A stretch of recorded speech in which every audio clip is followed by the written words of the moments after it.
A quantidade de pontos de fugas vai depender de muitos fatores. No entanto, o principal dele vai ser a cena que você quer desenhar.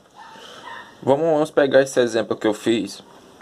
Nós temos aqui no primeiro quadro uma cena onde eu estou vendo os objetos dela, a pessoa e esse prédio aqui atrás, de perfil, certo? De frente.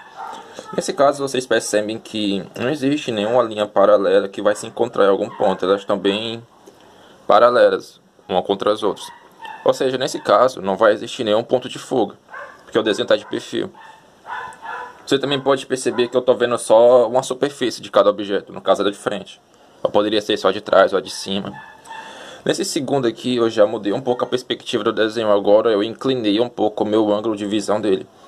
Nesse caso, as linhas paralelas que antes estavam bem definidas aqui, agora elas estão meio inclinadas por causa da minha perspectiva. Ou seja, elas vão se encontrar em algum ponto do desenho. Esse ponto é um ponto de fuga, como foi explicado anteriormente.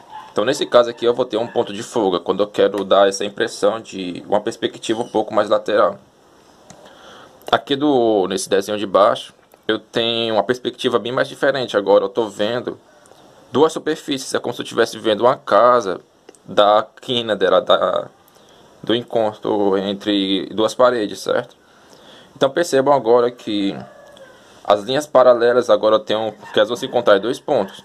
Aqui, dessa superfície, e aqui, dessa outra superfície. Nesse caso, agora eu tenho dois planos de fuga, certo? Uma forma de vocês saberem quantos pontos de fuga vai ter num desenho é saber quantas superfícies do objeto você vai querer ver, você vai ver. Por exemplo, nesse caso aqui eu só estou vendo um. Nesse caso aqui também é só uma, mas a diferença é a inclinação. E nesse caso aqui são duas. A parede da frente e a do lado. E hoje, nesse último caso aqui, já é bem mais extremo, como vocês podem perceber, porque agora a minha perspectiva do desenho ela é um pouco mais... como se eu estivesse olhando o desenho de cima, meio que inclinado. Eu estou vendo aqui a parte de cima do prédio, a parede da lateral e a parede da frente. Ou seja, nesse caso aqui eu tenho 3 pontos de fuga, porque as linhas paralelas da parede, do teto vão se encontrar bem aqui, né? Dessa parte aqui do teto também vão se encontrar bem aqui, ó. A da parede lateral também vão se encontrar no mesmo ponto de fuga. E a da parede da frente também vão se encontrar aqui.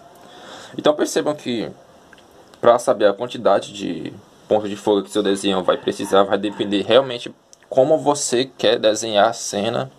E para isso você tem que pensar bastante. Você pode primeiro desenhar a cena toda de perfil, que nem tá aqui. Aí depois você fica pensando em como quer que essa cena fique pra pessoa que vai ver o seu desenho. Se for desse jeito, dar esse ângulo bem mais complexo, aí você vai achar os seus pontos de fuga. E também notem um detalhe da proporção. Eu fiz aqui essas linhas de proporção e não importa quanto eu mudei a perspectiva do desenho, ele sempre manteve a proporção entre a pessoa e o prédio. Tudo bem, pessoal? Então a gente se vê na próxima.